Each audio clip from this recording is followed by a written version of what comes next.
Before we start the show, let me thank you for clicking onto this video. If you'd like to see more videos like these, why not subscribe and hit the bell button so you'll never miss an episode. Now, on with the show.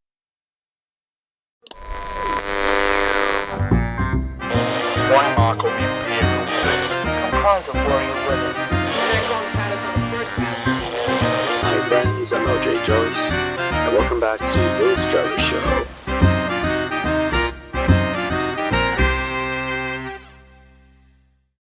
Greetings everyone, welcome back to a new episode of On Air with Jarvis, the podcast of all things Warhammer and general stuff I find of interest. Join me this week is someone who is definitely most excited for all things chaos that is soon to come. After all, he is the Prince of Chaos himself. So please give a warm welcome to the Prince of Princes himself, Naust. How's it going, good sir? Not too bad. How are you doing, good sir? I'm doing pretty well, I would say. I've been taking it easy for after Christmas has ended. I finished the Last Sister Battle comic, so that was pretty good. I'm addicted to Skyrim again, so that's something I have to, stop doing because that game is very addictive. Oh, I know. My brother fell in love with that game, and he had just restarted it recently himself. So, I understand. Yeah, and literally I decided to start playing this game again the day on New Year's. Because, my plan was I'll play Skyrim up to midnight. And maybe that was the poor decision for me to make.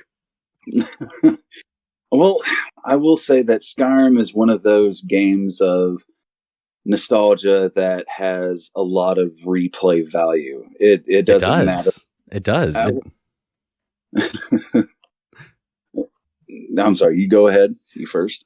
Oh, no. It's like, I'm agreeing with you. It's like, it does have a lot of replay value, but yeah, go on.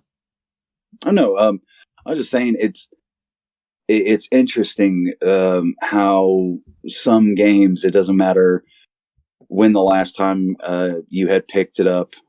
Anytime that you play it, you will, you may remember how everything goes and all that, but at the same time, you don't care. You're just like, okay, I really want to play this again.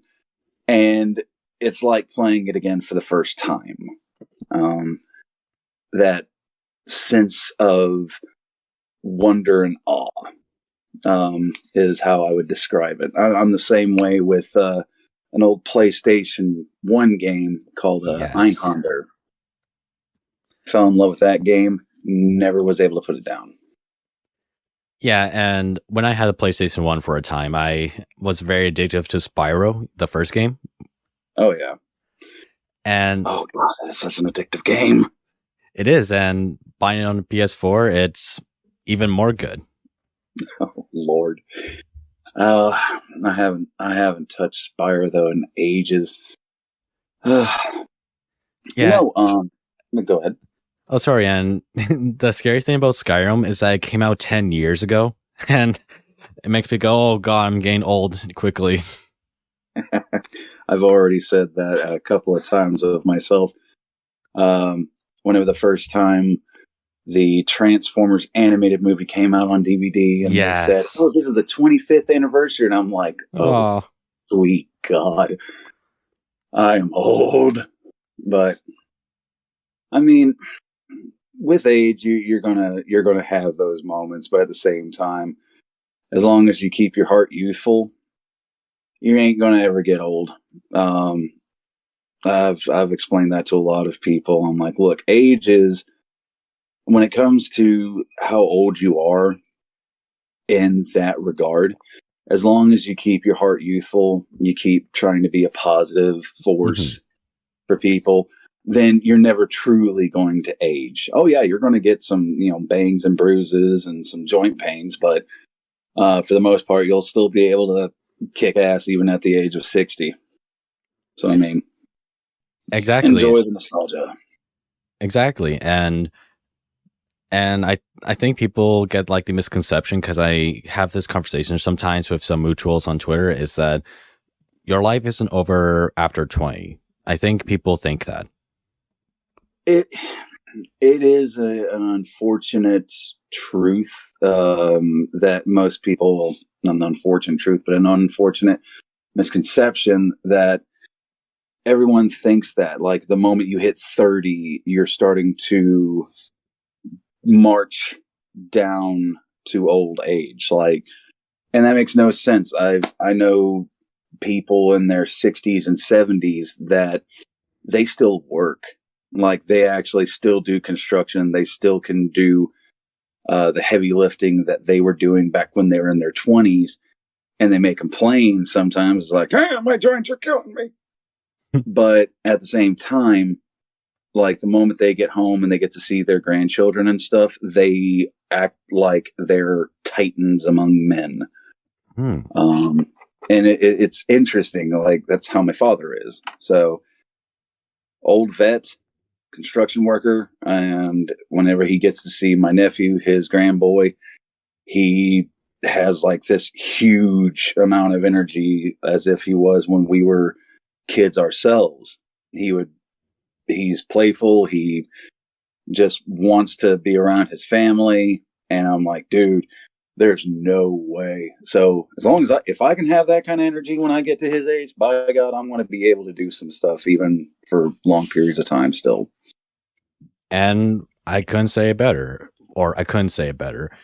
And I think also comes with age. You look back to how you were in like high school and you like cringe for the stuff you do.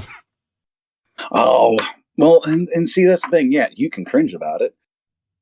For me, I look at it like, yeah, it sucked. Yes, I had some of these what the hell moments. Yeah. But would I want to change any of it? No, not really, because you never know. If you change one thing about your past, you might not be the person you are today. And to me, a person is the amalgamation. I think it is. Mm-hmm. Sorry, my brain is trying to remember a word. It's basically the entire compressed events of your life, bringing you to the point that you are now. If you changed anything about it, it could be better. It could be worse. But if you're happy with the kind of person you are now, why have any regrets? Why change anything? You're learning. That's the human experience. You're going to screw up. So yeah, it's cringe sometimes, but like, I look back in high school and I'm like, oh my God, I was such a nerd even then. Oh wait, I still am. Or even when you look back in high school, and I think maybe people of my age, when they were in high school, when the internet was becoming fully matured, and if that's the correct word, they think, oh, I'm enlightened, I'm better than everyone around me, my superiors are below me, and it's like, no, dude, you're just being an asshole to people. And you look back on it and think to yourself, well, I was being an asshole. You see what I'm trying to say? Oh yeah, no, I get you. I get you on that. But like, see, you remember it in that perspective. I grew up. Oh, not me. Like, I wasn't like that, or I believe, okay. Or I believe I wasn't like that. But I think and to like comment on what you said earlier and all that about, if you weren't like that when you were younger, you're probably not who you are right now.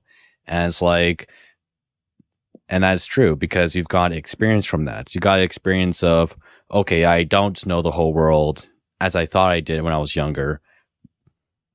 And it isn't so simple as I thought it was. But with that comes experience. And with experience, you can become a better person from that. Oh, very much so.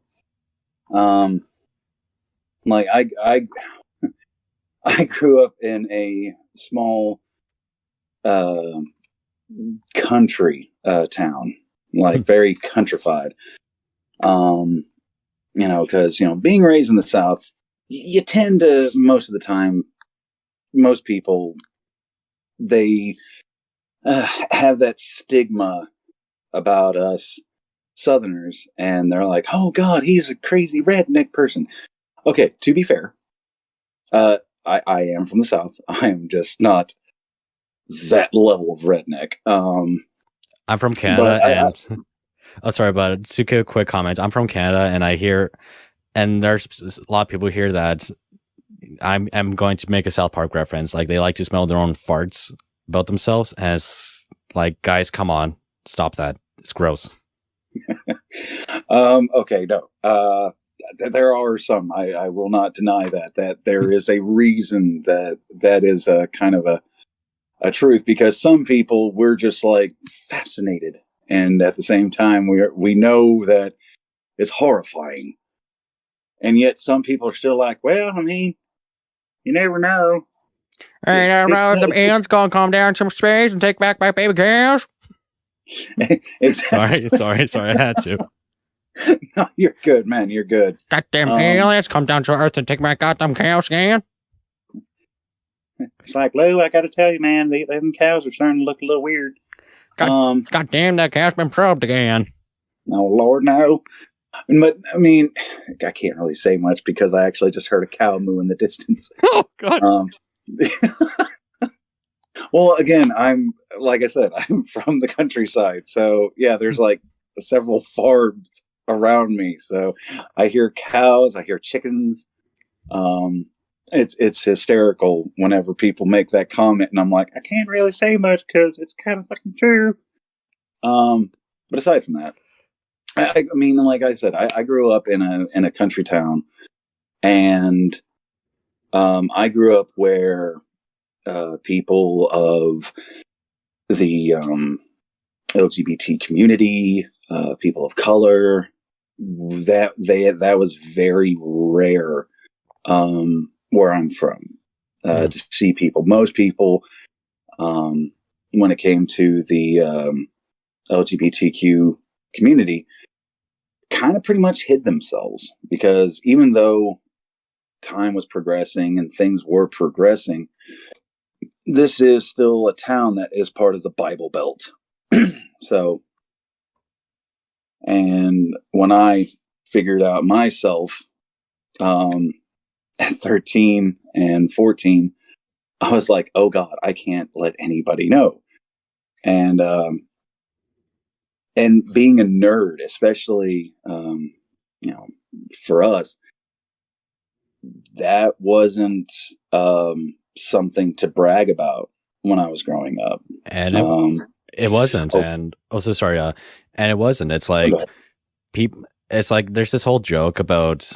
I even made a joke tweet about this like 2 days ago from the day we're doing this recording, where it's like, can we go back in time when normies persecuted people who played Dungeons and Dragons instead of them like watering down the game that is now? Because seeing Dungeons and Dragons now, it's like, what's happening? It's like Dungeons and Dragons cafe, an in-game cafe, guys. What is this? What does this have to do with adventuring? I was like, oh, come on, man. It's we're trying to make this game for everybody, man. And we got to take out stuff like orcs, man. Well, and that's my thing. Like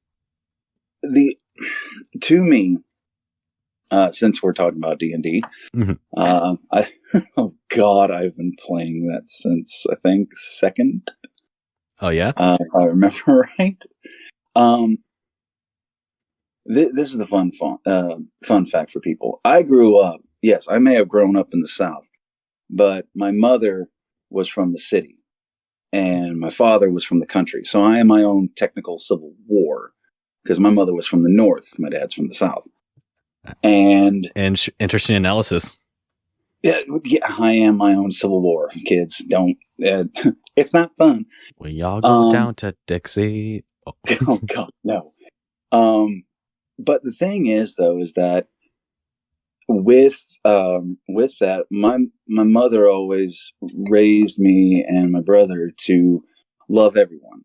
It doesn't matter what their size is, what their orientation is, what their skin color is. It didn't matter, because we were all. And for though, I may be chaos, but I'm sorry for everybody that gets a bubble busted. I am Christian. I know it's a weird contradiction. I was raised because we were all God's children. We all live, we all die, we all go to the same place. So why treat each other any different? It's like, why? It doesn't. I don't care if you're black, white, if you're polka dotted. I don't give two flying shits. If you're a good person, I'm gonna like you. If you are a douchebag to everybody, I'm gonna have problems with you. That's just how I was raised. So, and I with think, that being said, I never saw this whole thing where they were. What did they say? It was relating orcs to certain people of color. yeah. Relating, and I'm like, where do you get that? Orcs have been like this in fantasy settings ever since orcs were first brought into the realm of fantasy ages ago. So why would you think that it's related to people of color? See, to me, that's more of a racist thinking process than what they actually portrayed in D&D. Like, I don't get, but that's just me personally. I don't get it. I don't understand it. Because I've never seen it. With all the times I've read about orcs, all the times I've ever dealt with D&D or 40K or even Warhammer Fantasy, I've never seen orcs being people of color. I've always seen orcs as these rowdy people, these rowdy creatures that just like to fight. That's it. And to also give a quick comment on that whole thing about orcs and all that, people use like very nitpick examples from like Tolkien orcs, because, you know, he was the man who created the whole concept of orcs, and every fantasy work afterwards basically got inspired by him and borrowed his idea of orcs themselves because they were his creation. And they would use something like, oh, because they're described as having like pale yellow skin, therefore it means they must be Mongolian. And it's like, guys, no, come on. It's like the whole concept of orcs is that it depends on how we're interpreting this. It's either they're corrupted men or corrupted or elves who've been corrupted by the Dark Lord, and they're just like unsavable. That's basically their whole idea, you know, the damned people, you could say. And or it depends how you interpret it. That's my interpretation, at least from what I understand about orcs. And it's like, don't take it so seriously, guys. It's like, don't go digging into something that's not even there, because you're making yourself look ridiculous. And I do agree with that. Because with the way that Tolkien and many others have described them, orcs are just as varying as a human species or as elves or anything like that. Elves are dainty, upstarted assholes. I'm looking at you, Drakari players, and freaking Osiani or you know what? Screw this. Eldar. You're Eldar. Sorry, every time I try to use their new one, I'm like, oh god, I'm getting a headache. But I mean, in all honesty, I honestly don't get it. To me, orcs are just varied species. Some orcs will be a different hue of green because of their environment. Exactly. Adaptation, survival. That's it. I don't know. To me, that's going to give me a headache. But I'm just a simple Southern guy. I'm not the most intellectual human being on the planet. I don't even consider myself remotely that intellectual. But through the years of travel and through all the time that I've spent among people, I don't get this whole thing that they're saying. And to me, a person that says something like that, I think they're more biased or more racist than a person that doesn't see the difference, because what they're trying to do is instigate hate. Or what's happening is that they think they're doing good, but they have this sort of condescending like tone to them that I don't think they're even aware of. And that is true. I have noticed that with a few people on Twitter and stuff. They try to sound intelligent, but with all the things that I've read in past and what I've actually dealt with, real life experience, it doesn't make sense to me. And what comes like, and sorry to also say a quick thing, and I think this all started because people eventually got fed up with lockdowns and they wanted something to vent their anger on. And comes anger and frustration, they will say stuff that is ridiculous. And for me, this is what happened with like orcs and all that. Someone had like a warped perspective on things, and maybe he'd had no real experience with games like Dungeons and Dragons or any kind of real fantasy work. Yeah. As he has his own little perspective, he points it out, vents it out on the internet, like Twitter, and eventually this gets like useful idiots basically all wild up, and games like Dungeons and Dragons rolled over to do stuff like, okay, there's no more all evil races just because now. It's like, and even now recently, someone says you must take out slavery. It doesn't matter the context. It doesn't even matter if it's like dark elves are enslaving the people and we have to stop them. To them, it's like, take that out. It doesn't matter the context. And it's like, wait, if you say there can't be all evil races, but then go out and say you must take out slavery because it's all evil, no matter the context, you're doing, it's like these mental loops. It's like dark elves are all evil because one of their ideas is that they do slavery. But you saying, but they can't be all evil. But they are all evil because they do a practice they consider all evil. So what do you do there? I would say that the vast majority of those that were considered evil races, there is always going to be the exception to the rule. It's going to be like 1 in every 1,000 or 1 in every 10,000, but that is where the exception comes into play. Like, I had somebody when I was DMing once, they wanted to be a dark elf or a drow. And I was like, all right. It's like, are you going to try to, flay your fellow adventurer? And they were like, oh God, no. I'm like, okay, well then how are you going to be a, like lawful or neutral?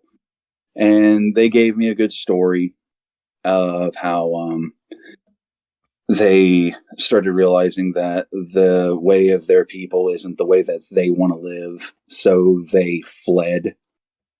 And, they gave me more detail that I'm just using that as like a quick synopsis. Mm-hmm. And, I was like, you know what? Screw it. That sounds good. All right, let's do that. Because to me, there are people that are going to be good. And then there's going to be people that are going to be evil. Good and evil is a concept that everyone's like, oh, none of that's real. Yes, it is. Look at the real world, kids, and tell me that it's not something that actually doesn't exist. Tell me it doesn't exist, please. And I think so. Go ahead. And I think again, to use the whole dark elf example, for something like D&D, it's, yes, you can do things. You can literally create anything you want. It's like you can literally create like an orc adventure or something, or a dark elf who left society to become his own little thing. You can do that. That's what the game gives you, and that's what the game is. And It's like, that's the point. You can do things like this. And that's the beauty of things like Dungeons and Dragons. Yes, you have the sandbox. It's basically a sandbox where you can do things what you want to do. It's just that with something like all evil factions, it's not the idea that's bad, it's how it's presented. Like, say if a guy is making a story or something like that where it's like, okay, here's this faction that's all evil, and he's been corrupt, and they've been corrupted, like say the Dark Lord or an evil god, or they've been warped by intelligence greater than our own. If it's something like that, then sure, that's perfectly fine. It's just presentation that matters. So the whole question of, oh, there can't be all evil factions. Well, yes, there can be. It's the writer's, job, or not his job. It's his right or her right to do whatever he wants or they want. And it's okay. It's just presentation that matters. So this whole idea of, oh no, you can't. Well, telling the writer that he can't do something that he wants to do, you're limiting on what he can do. So if anything, you're taking away the sandbox away from him, if you see what I'm trying to say. Yeah, no, and I agree with that. Taking away one aspect, I mean, yes, you may think it is horrific. You may think that it is outlandish for somebody to add something that would be normally viewed in history as evil. Well, there's a reason for that. Mm-hmm. They want you to be enveloped in the story. Mm-hmm. And it's because life is not puppy dog kisses and rainbows and unicorns. It's not. Life isn't like that. With this, with D&D, with its fantasy settings, you're able to add things of history or add elements of it to your games to put emphasis on a certain importance. When you do that, you're giving the players a chance to try and change it, try and destroy it, mm-hmm. which is cathartic. It's very therapeutic, because in the real world, you can't control jack. You can't. No, you can't. You can't control anything in this world other than your own actions. You can't control when the wind is going to blow. You can't control when rain's going to stop or start. You can't change anything. You can't change a person. You can change yourself, and that's all you've got control of is you, yourself, personally. That's it. Mm-hmm. So in a game like D&D, you have that chance of making the world better. You have a chance of destroying an evil. Now, I'm not saying a person can't change the world for the better in real life. It is a far greater difficult endeavor than what you can do in a game. Mm-hmm.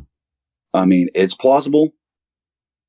You might actually have a chance. But, for those that feel like they have no control over anything for D&D, it's not just an escapism. It is also a pretty damn good form of therapy. So that's why I try to make it to where everybody can, whenever I do D&D sessions, I let my players pick whatever race they want, as long as they can show me the stats for it and show me that, like the full rules and stuff, to use it as a playable character. Then I tell them, go for it. Because I want them to have fun with it. I want their imagination and their creativity to not be hindered in any form. And I mean, dude, for heaven's sakes, I used the 4 horsemen in one of my scenarios. Mm-hmm. And one of my campaigns, I used the 4 horsemen as bosses. And everybody was freaking out. They were like, oh God, this is bad. Oh, Jason. But sorry for the rant there. Oh, no problem, man. I think that's something necessary to say. And if anything, I think the whole point is to have fun. And if no one's having fun, then, well, it's not really a game then. So I think people... Go ahead. So I think people are trying to make things... Or I think certain people are trying to portray things about Dungeons and Dragons or something like Warhammer worse than it actually is. Or it's more like they're saying things that are not necessarily as bad as they're trying to present it. And in turn, that's creating problems, and in turn, you're ruining people's fun. And comes a question: did you ever actually like the game? And that is a question that I have asked multiple times with people, because to me, the games that I've gotten into, especially Warhammer, since we just mentioned that subject, games like Warhammer, games like D&D, I grew up loving. When I started when I was 13, getting into Warhammer 40K, and fell in love with the lore, with the artwork, with the models. And when people start bashing and saying, well, this is horrible, this, and this is not right, it's like, do you realize that this has over now 30 years worth of lore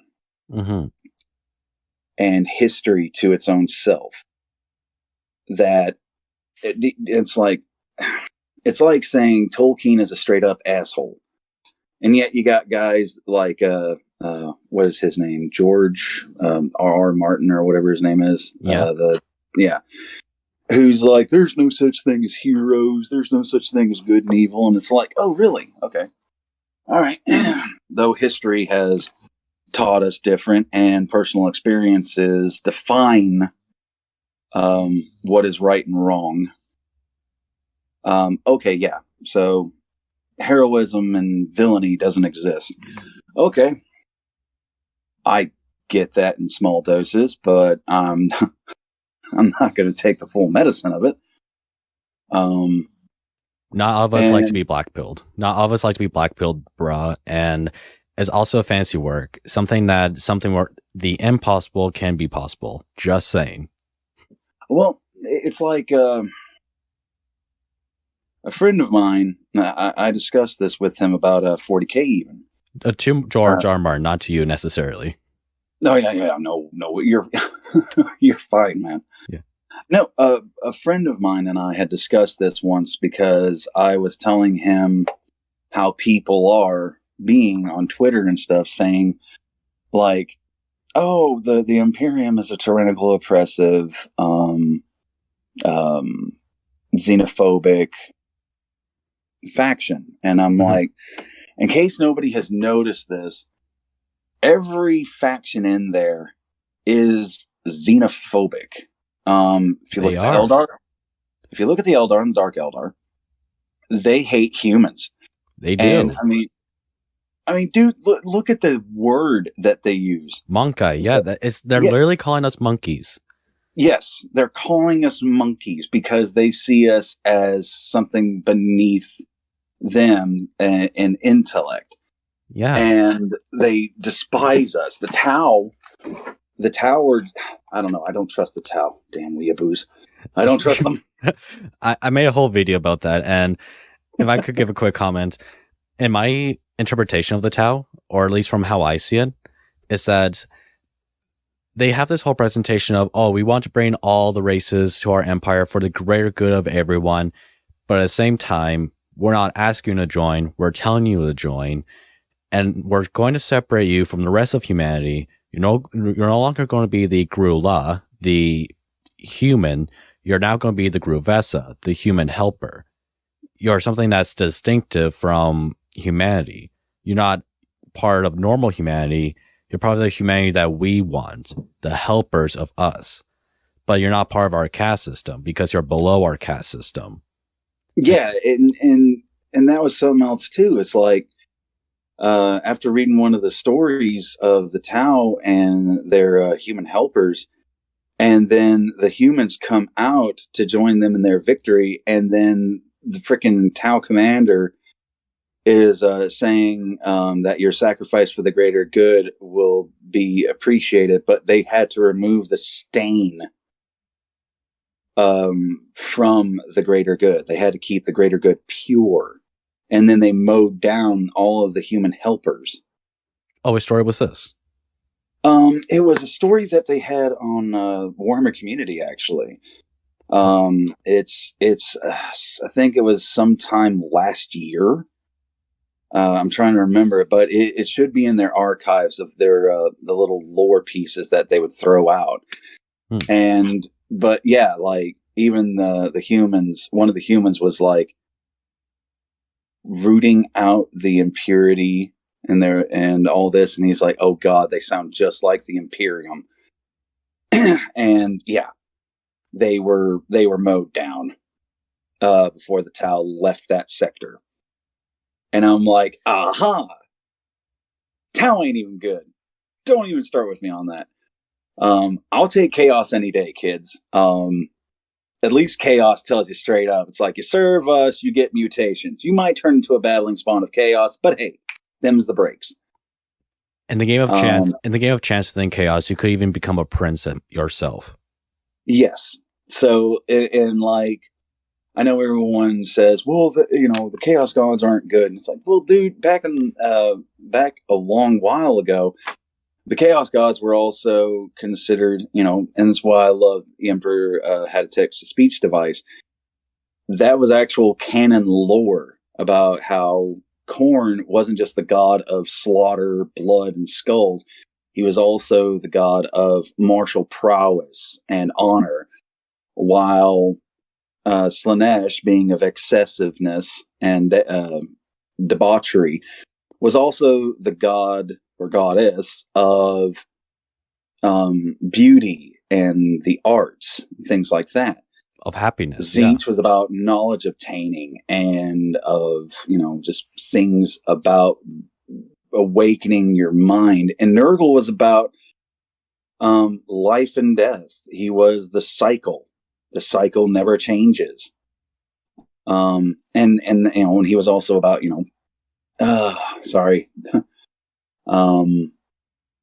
word, not, but every Chaos God had a pro along with the said con. And that's something I agree with. And I think that's something about Chaos that I think Games Workshop should try to present, where they're not like cartoon villains. They have a reason why people want to join. Yet at the same time, we're not blind. They are Chaos.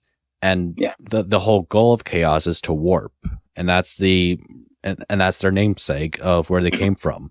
They want to warp humanity to have it be what they want, to something that gives them power.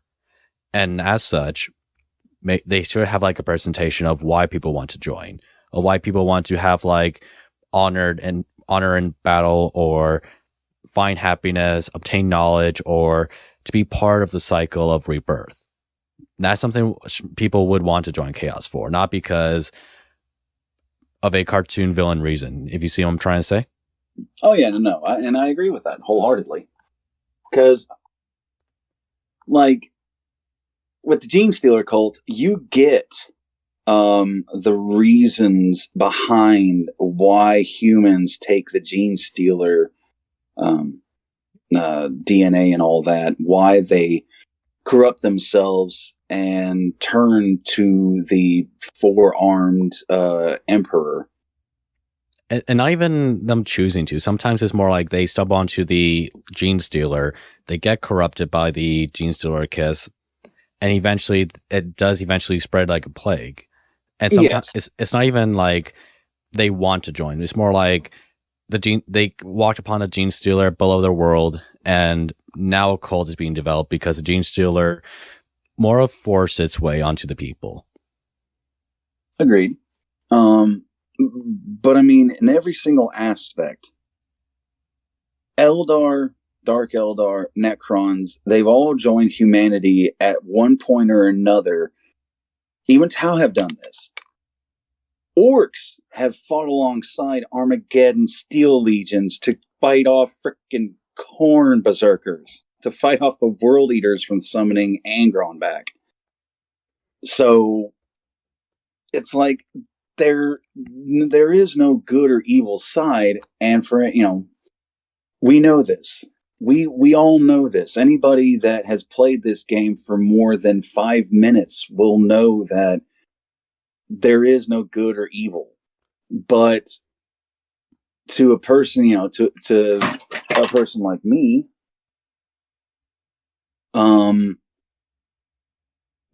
like I was saying earlier, me and my friend was discussing this, and he's like, I don't care what people say, because the Imperium is out of all the science fiction that he's ever read, he said, what is more badass than an entire civilization of humanity that actually has spanned far more than just in the solar system, but going across the entire galaxy and inhabiting other worlds, being put to the brink of extinction, but still fighting against all threats.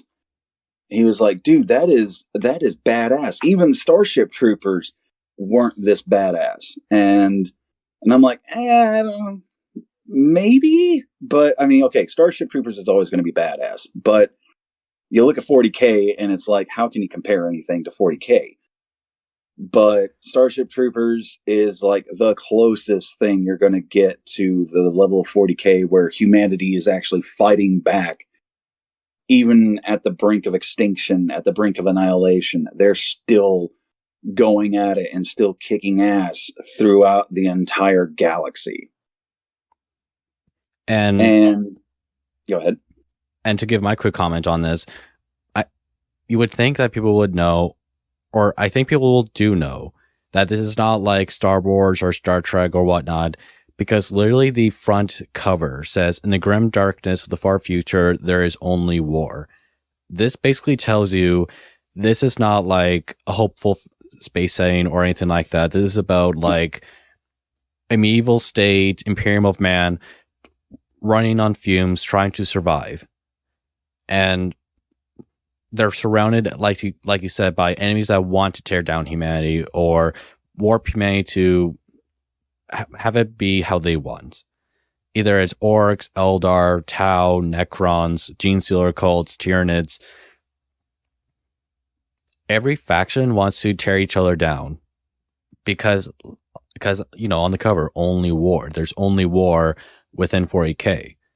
Yet within and at the same time, people go, but you can't have heroes within the Imperium of Man because you're then saying what the Imperium of Man is doing is good. And it's like, no. It's like I wonder to, sorry about that. And I wonder to these people, do you just like have a frown constantly whenever people are like reading like Hell's Reach or something like that? Well, I mean, yeah, like, no, you can't have fun. We're not allowed to have fun. Everything is serious. Yeah, and that's the thing is like, not even the Chud doing like that. So I'm going to use like internet words, being woke and all that. It's like, no, you can't like the Imperium of Man. You're normalizing it. You see what I'm trying to say? Yeah. Oh yeah, no. And I agree with that. There's no, how can I put this? One faction's villains is another faction's hero. So, I mean, that's been the concept of good versus evil since time immemorial. You're not going to see it as other people see it. I like for me, I love Karn the Betrayer. Karn the Betrayer to me is one of the most badass characters ever. Although he does get, ran over. We won't go into that. But it's just the fact that he's a beast in combat, but he's not considered. The only thing he's considered is a legendary character. He is not considered a hero. There is no Chaos faction that is considered heroes, but they are respected even among Chaos worshippers. They are still highly respected because of their victories and their prowess, whether it be in magic, combat, tactics, whatever. So, and the same thing can be said, like, of Shadow's Son, of Shadow's Son of the Tau Empire, or Eldrad for the Eldar. or even Yeah. or even like Lilith for the Dark Eldar. Yeah, exactly. And like, with Commissar Yarick from the Imperial Guard, him just, yes, he may be trying to purge the orcs, but at the same time, you got to look at it like this. Motherfucker got his arm cut off by an orc war boss and then fought the dude and took the orc's head off and his power claw, only to then pass out after the lower ranks of orcs fled. Mm-hmm. I don't know. I'm sorry, but to me, even though, like, going back to Lord of the Rings for a sec, that's like Boromir shit, dude. I mean, Boromir may have been an asshole. He may have tried to take the ring from Frodo, but in the end, he redeemed himself. And he took bolt after bolt and kept fighting until the very end, where he could no longer stand. I mean, to me, that is a form of heroism. And it's like when you read that. Sorry. And it's like when you read that story, are you not meant to feel anything, guys? Are you very serious? You're not allowed to think that's cool or I really like this character. Are you really going to say no? You can't enjoy him. This is just you're not meant to take 40K seriously. All right, it's a satire. Well, I mean, let's be honest here. Every story in the existence of man, every story that mankind has ever wrote that is fiction is going to have a little bit of satire in it. But do you not get enthralled? Do you not get enveloped and absorbed into the story if you really enjoy it? Do you not go page to page to page, going front to back of that book and then read it again because you want to see if you missed anything the first run? People are intrigued by this kind of stuff, and this is why I think many people like 40K. And with that whole example you did, it's like there is someone who I did came across who was like, "Oh, I just don't care." Oh, you really? Oh, you don't care? Yeah, I just don't care. I don't care. All right, bro. Okay. Well, and that's my thing. Is like, you don't have to care if you like the game. And see, that's the thing. Even Games Workshop had made this comment. There is more than one aspect to the hobby. There's more than just one aspect. There's building and painting. There's playing it. There's story. There's so many different facets to the hobby itself. There is. It's not just one single thing.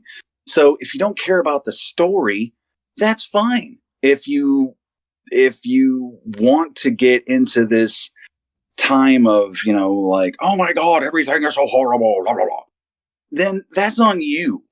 That is your problem. It is their problem, but they want to bring this problem to everyone, and it's like, piss off. Pretty much. Because the thing is that, as I had mentioned once before, I paint my units. I paint them in all various skin tones because it doesn't matter. Like, when it comes to Chaos and when it comes to Imperium, even in any faction of Imperium, in any faction of Chaos, when it comes to the human element, I try to incorporate every form of people of color. Doesn't matter if they're white, black, Hispanic, whatever. I don't care. They're going to be added into my armies. Why? Because Chaos doesn't just affect one certain color of people. It doesn't affect another. It affects everyone. And in the Imperium, same thing. Everybody's pitching in, kids. Everyone is fighting for the same thing. So when it comes to that, it's like, I don't get why you're saying this when humanity is all in arms to fight against all threats. when you tell me that everybody is evil or there is no good or evil, it's like, I beg to differ. Somebody like a guardsman willing to sacrifice his life to save a child from a Tyranid infestation and giving them to somebody else while they're dying from a Ripper swarm. I'm sorry, that's heroism. That is self-sacrifice for the betterment of their people. Chaos may not be heroic. Okay, we'll be honest there. But with chaos, you know what you're getting. There is no subversion other than like whenever you're working with Zinch, don't trust them. But for the most part, once you know it's chaos, you know what you're getting. And most times when you see chaos, they ain't going to sugarcoat shit. They're like, hey, we're about to fucking kill every woman in here. We don't care. And to give a quick comment about the whole chaos thing, it also, again, depends on how we're portraying chaos in this case. And with something like Fabius Bile, because I read one of his books recently, he's not like a cartoon villain, I'm to praise the dark gods or anything like that. He's his own little person. Like, he's out, he doesn't work for chaos, and he doesn't work for the Imperium of Man. He's his own little thing. Oh yeah. It's like, yes, he is a chaos faction. He's in the chaos codices and all that, and he's still part of the chaos faction, model wise or just faction wise. You can relate to him when you read his books, or you really like the character, and it's like his ideas is warped. Like, he has like these horrific surgeries that he does on himself and on other people. Very, like, he's a very great character, and he is the sort of, or how I see it at least, he is the sort of Walter White of the Chaos faction. He's someone who, seriously, it's like, he seems like a character you shouldn't like, but you do like. No, agreed. Well, I mean, it's just like with Cypher, the Fallen. I mean, Cypher, even though, because, yes, the Fallen are considered a Chaos faction, but just like the Dark Angels, there is a reason that they're considered Fallen. There's a reason that Cypher may have been captured once or twice, but has never been able to actually truly be captured. And there's a reason he carries that one sword around. And you don't know the enigmaticness of him. You can't explain any of his actions. Same with Alpha Legion. Alpha Legion is one of those enigmatic factions. And like with Ahriman, you hate him, but at the same time, you know he's trying. He's trying to fix what he screwed up. And he may have a warped sense about it, but he is trying to bring his brothers back into flesh. Trying to rectify everything that happened with the rubric of Ahriman. So, I mean, it may be twisted forms of heroes, or if nothing else, anti-heroes. They are like anti-heroes, and like how you said earlier, they're not necessarily heroes, but they are like big named characters who we like. Exactly. It's like, are we not allowed to like these characters, guys? Well, I mean, it's like people that fall in love with Venom. Venom's not a hero. People like Venom, though. He's like a really cool character, especially his comics. There's a reason why his comics were so popular for a time.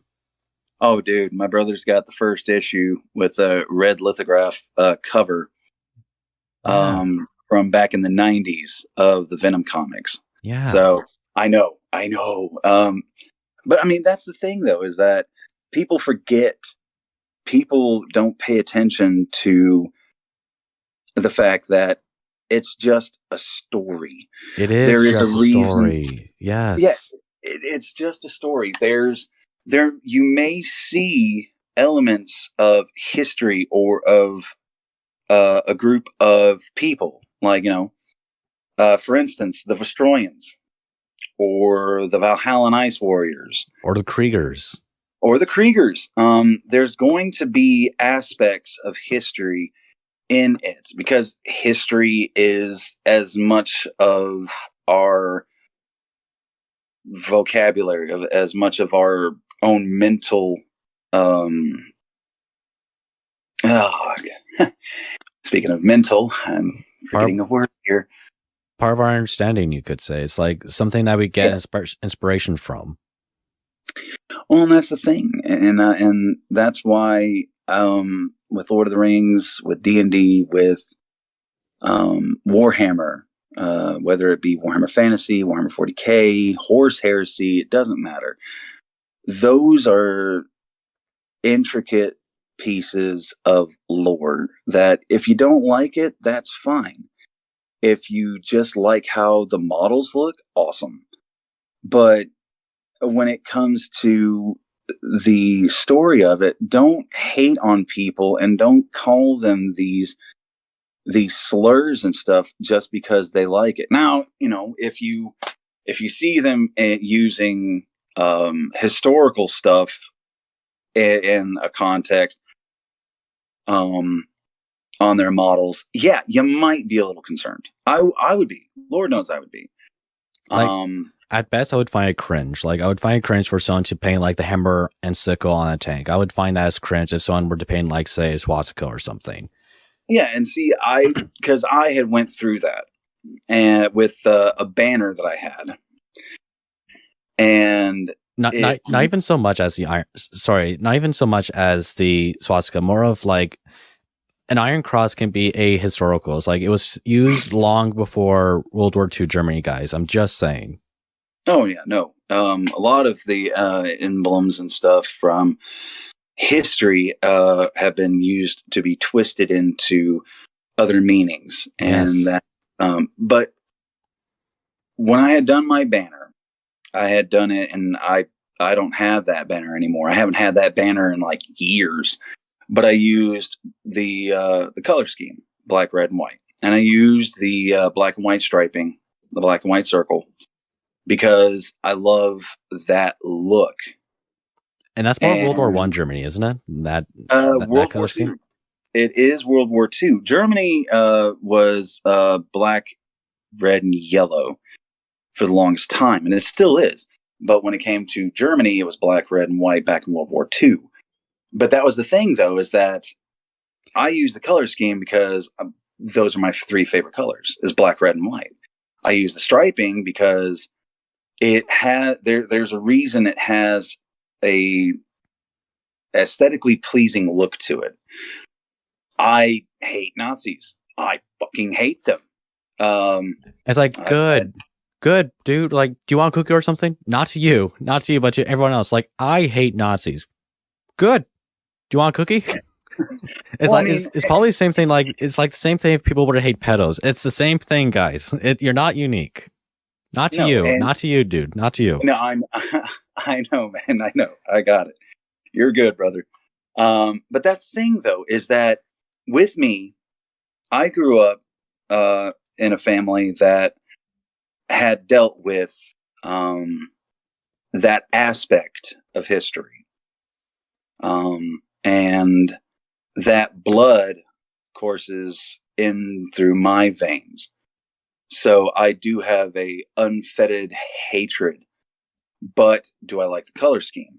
Yes. Do I like how, because let's be honest, kids, you can hate them and that's completely understandable.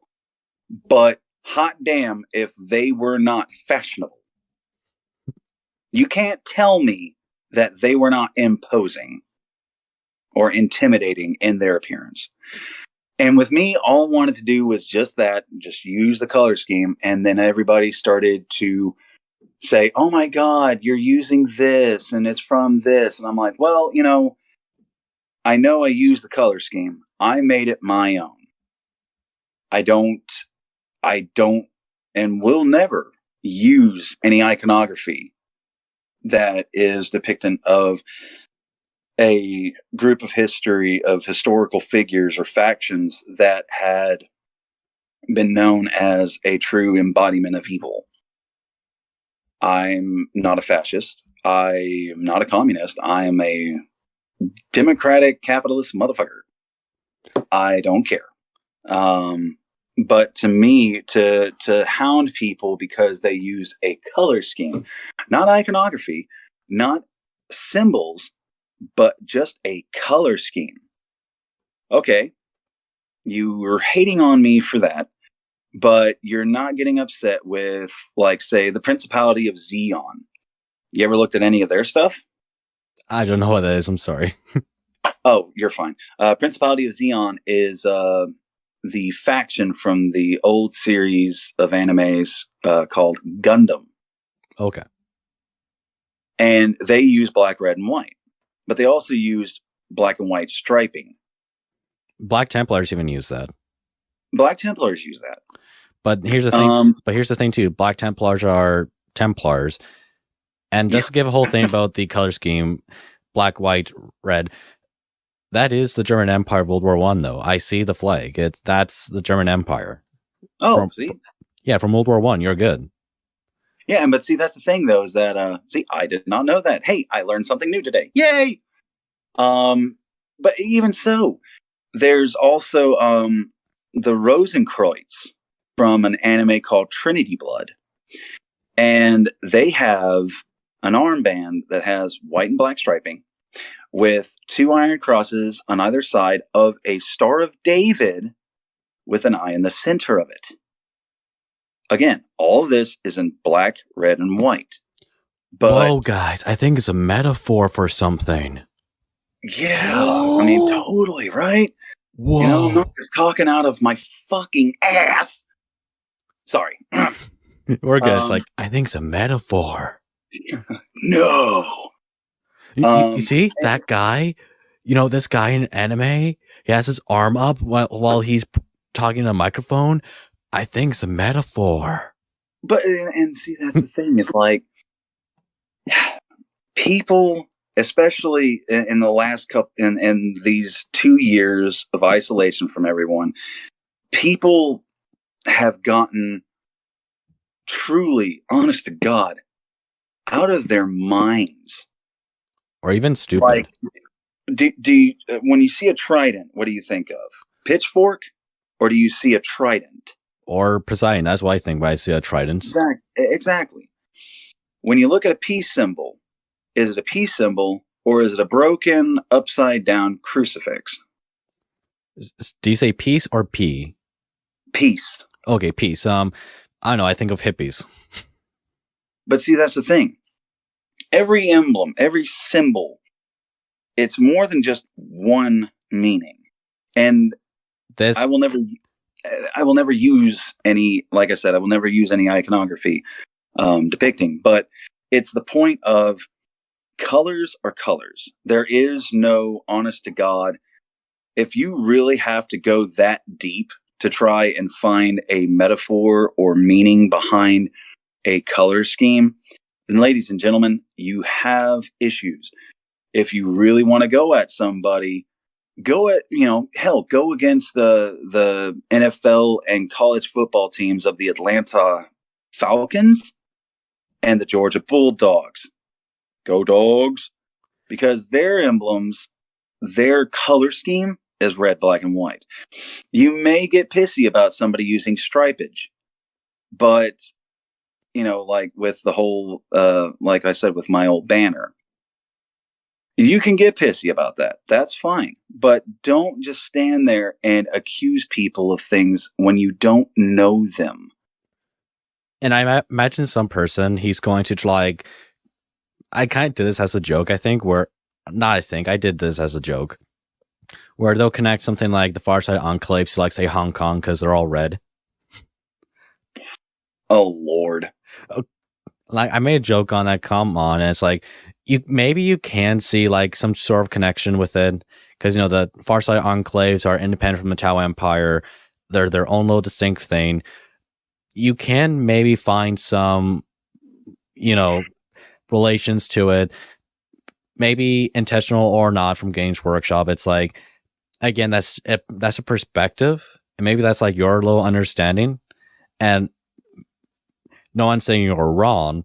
It's just that, do you think maybe you're digging into something that's not really there, or maybe at best a coincidence? Well, I agree with that. I think that people go too far with interpretations and stuff. Because, like, for an example, I told my uncle, I actually spoke to several of my relatives about whenever people were unfollowing me and claiming me to be a fascist prick. That word has no meaning. That has no meaning, guys. No, not with the way that you use it. You all have killed that meaning of the word for those that actually do use it all the time. When let's see here. When people started giving crap about the Templar coin, or even the Imperium of Man Eagle, yes. Well, like, I have that tattooed on my hand. I actually have the Imperial Aquila on my hand with the fleur-de-lis in the center of it. Base. Absolutely base. And well, the other hand has the World Eaters with Angron's chain axes behind it, with the symbol of corn in the center of the mouth. You even have the Cobra Decepticon logo. I remember seeing that tattoo. Yes, I have Cobra and Decepticon. I have Autobots and G.I. Joe. I have the Star of Chaos with the Mark of the Everchosen. And then I have Black Templars with the emblem for the Stormcast Eternals in its forehead. That actually sounds pretty cool. That sounds pretty cool, actually. Well, I mean, I always look at it as, again, left side is to represent the good, right side is to represent evil. So it's like a metaphor. Whoa. It's metaphor, my God. And that's gonna be a thing now. Metaphor. This is gonna be, here's my 20-minute video about the whole meaning behind it, guys. My God. But that's the thing, though, is that everybody, when people look at all of these different symbolisms, like I was telling my uncle about it, and my uncle has studied history. He loves history, and he's very devout in his faith of Catholicism. Mm-hmm. And when I told him about how people were getting upset about the Black Templar coin, he pulls out his rosary that has the Templar cross on it. And he goes, those people are stupid. They are stupid. And I explained to him and my relatives up north, and even my relatives here, everybody that, because newsflash, kids, not everybody in the South is complete and utter bonker dumbasses. I went to Texas. Don't worry, you're fine. Well, I just love the stigma there. But I was talking to them about this, and they said, so you mean to tell me that they got pissy about you using the striping circles and the color scheme for a make-believe army that has no historical significance? You don't use the iconography because you hate what they represented, but you respect the colors. You like the colors. I'm like, yes, I love the colors. They were always some of my favorites, other than purple and neon green. And they said, I don't understand, because to most of my family, they see it as just a paint job. There's nothing else to it. They're like, yes, I can understand where they're coming from, but at the same time, and we even talked about it, of all of the different factions, of all of the different armies of Traitor Guard or Imperial Guardsmen, do you not think that someone or some planet of all the millions and millions of planets that is inhabited by humans, did nobody actually ever think that maybe someone used the red, black, and white? Oh. I know, it's weird.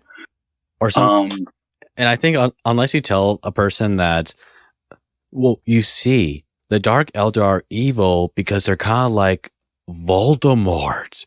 Unless you tell them that, they won't see them as like, no, man, how can they be evil? There's no such thing as evil.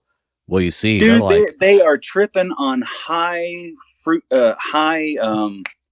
concoctions of drugs, wearing leather, and in order for them to sustain life, they have to torture others. They're basically a more sadistic version of certain groups. or like they're like the Cenobites from Hellraiser almost. Essentially, essentially that's what they are. They're like a elf version of Cenobites. Yes. And that's the thing. Like, they may not all be magical. They may not all be able to show you such delights, but to them it's a delight, and they use a lot of badass weaponry. It's a little weird, but it's the truth. With the Eldar, they are ancient and dwindling very much, but at the same time they hold honor. They try to keep emotions in check. So you're basically looking at fucking Vulcans. They may be racist towards humans, but they're still pretty cool. Yeah, they're racist towards humans, no doubt. You know, whoa, what do you mean by monkey? Monkey? I'm about to whip an ass. So, well, it's like, as I wonder if anybody's ever thought, well, you're just a pointy-eared version. You're just a pointy-eared monkey. How you like that, asshole? But see, no one's gonna listen to that. It's like, the rantings of a madman from the warp. Yes, it is rantings. But my voices tell me I'm fine. It's all of you that are fucking weird. No, I would tell them, well, you're just a you're just a pointy-eared asshole. And like, what did you call me? Yeah, or be like Kirito on SAO Abridged and like, he called me an asshole. And the whole thing about Dark Eldar too is like, if people are freaking out that people are liking the Imperium of Man, it's like, what do they think of people who like the Dark Eldar? Like, who are big fans of Dark Eldar, who make art on them, who they like they're big fans of Dark Eldar. It's like, what? These are guys who like torture people. Are they like suddenly like have to go to mental hospitals or something like that, guys? Are you serious? Well, like, it's like they just like Dark Eldar because maybe by their aesthetic or by their lore, that's what they like. They don't. Of course, no one's gonna like the whole idea of torture or anything like that. It's like, we're just having fun, guys. Calm down. Yeah, I mean, it's like, just because of the innate evil of a faction, if you like the look of the models and you want to play them, play them. If you like how they play, if it fits your play style, play them. Don't hate on other people for the factions they have, except for Tau. I like Tau. Leave me alone. I'm joking. Well, I think the Tau, right? I grew up. I actually remember when the Tau first came out. Yeah, it's crazy. Yeah, I've been in this for, oh my God. This year I will have been in the hobby for 24 years. That's nuts, man. It is nuts. But I mean, in all honesty, I've watched the game rise and fall. I've watched it ebb and flow. And I gotta say, those that are hating on everything, y'all should appreciate it.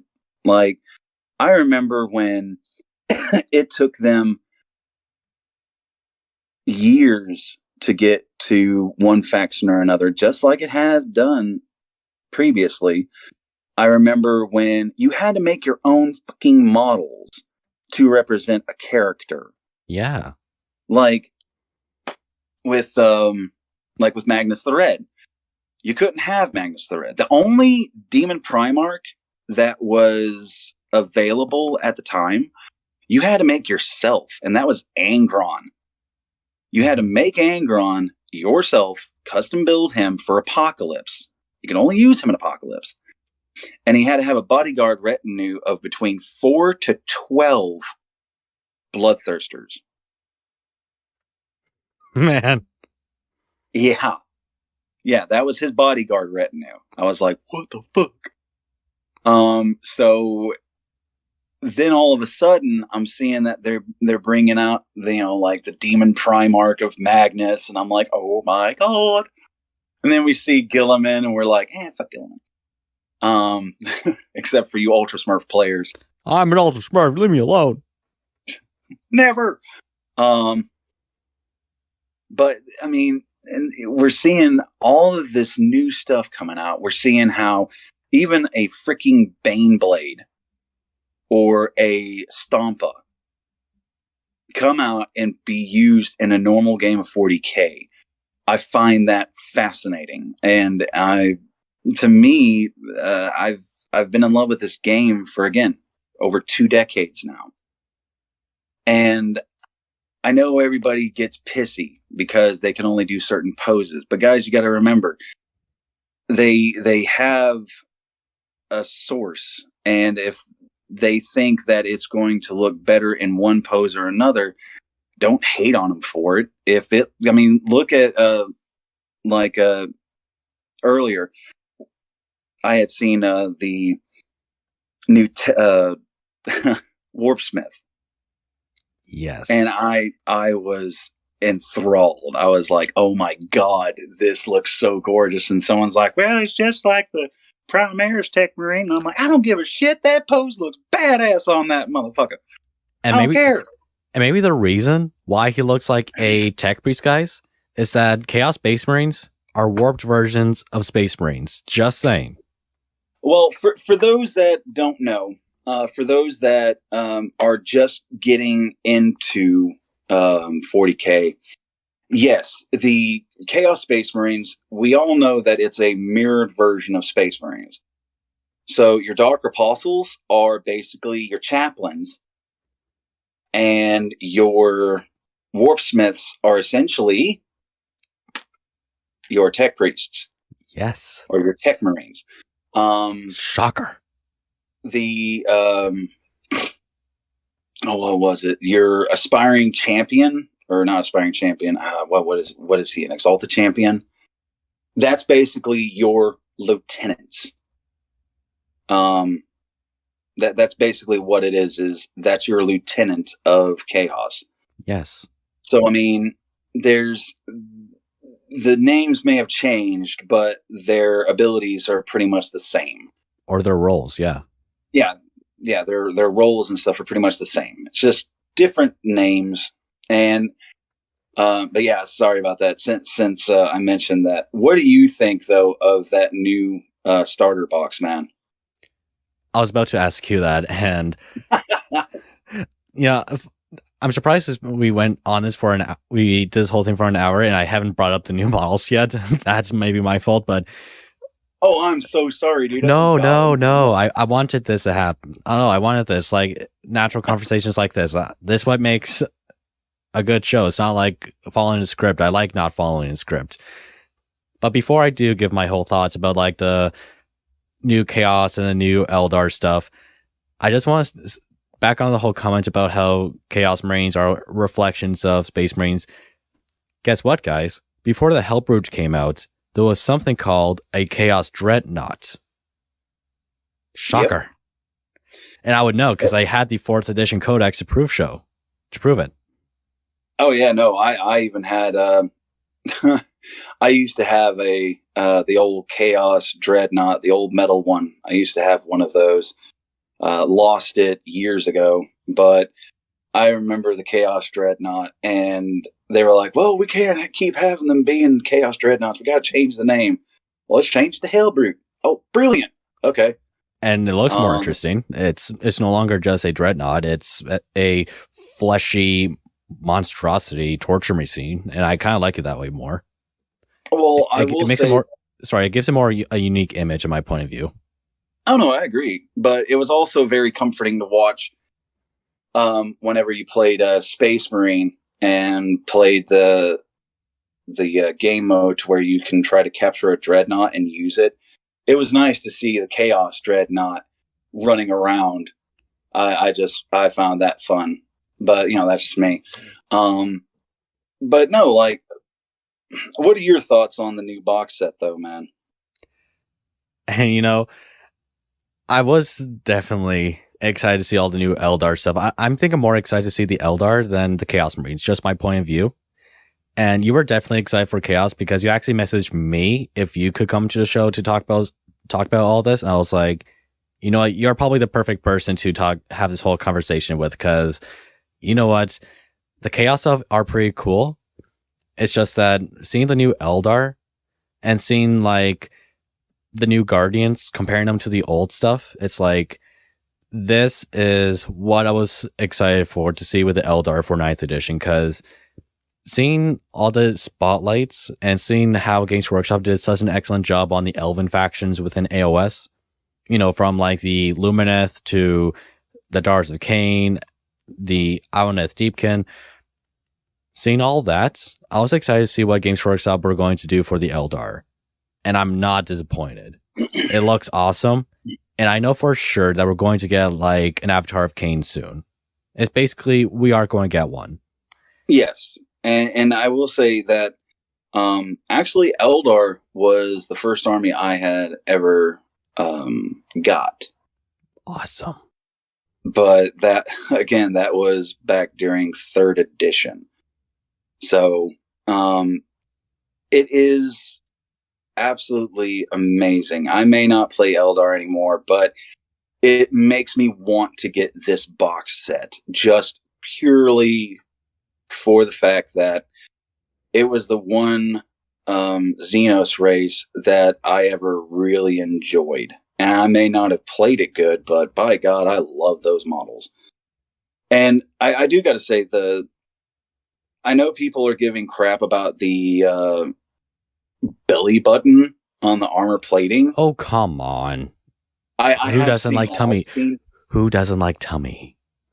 Yeah, I know. But I just don't get it. I don't get why it's like, oh my God, they didn't do it right. They gave it a belly button. It's like, well, you know what, kids? It's a new presentation. It's a new presentation on it. They did the same thing with Jane Zar. They gave her a belly button. Well, I mean, yeah, but I mean, that's why I don't understand the whole, like, yes, okay, bitch and complain about something that you have bitched and complained about all these years, for them to make brand new Eldar models, and you finally get it, and you're bitching still. Let it go, kid. It's like, you're not being a critique. You're not being like, oh, I'm being above the commoners. You're being Caillou. Caillou complains. No one likes a Caillou. Well, for me, it's just, I can understand some arguments, but when it comes to the new Eldar, I don't understand the arguments here. They look badass. It's a beautiful recreation of a old, tried and true unit. Mm-hmm. And the new Rangers on jet bikes, that they look great. I know. I was like, okay, that is awesome, because I loved the Eldar Rangers, and to see Rangers on jet bikes, I'm like, okay, that's badass. I can't say nothing about that. That is awesome. To me, it looks like I know it's a remake of the Autarch, and the Autarch just looks absolutely gorgeous. And I am going to make my Autarch female, because to see a female leading and being a badass is just one of the things I love. And sorry. Oh, no problem. And Here's a fun little thing too that I found about the new Eldar, which I was hoping for in 40K, is that what I find interesting, and me and a friend were having conversation about this because he's a huge fan of the Eldar, is that what I especially like about Guardians is that they are like, you can see the difference between, okay, here are the males and here are the females because of the shell things like the shape of the armor. And it's like, boot plane aside, there's also the Spirit Stone. Like for the males, I'm not sure if you noticed, it's on the pec of the guy's, armor. I know there's I don't know the proper muscle name for it, but that's basically what it is. It's on the pec of his armor or on his chest plate. Whereas for the female, it's like more centered. Like it's more centered on her plate. You see what I'm trying to say? Yeah, no, I see what you're saying. And yes, that is true. And I do find that rather interesting. I actually like that concept. And I'm like, I'm sorry, but when you have an army that is basically ancient and are supposed to be elegant, you also got to remember that the Eldar are really, to me anyways, everybody says that Tau are weeaboos, like I had mentioned earlier today. Mm-hmm. No, kids. The only reason people call them that is because they have mech suits. They have that mech suits, yeah. But I mean, growing up with the animes that I grew up with, the Eldar are more like the old school sci-fi futuristic elves.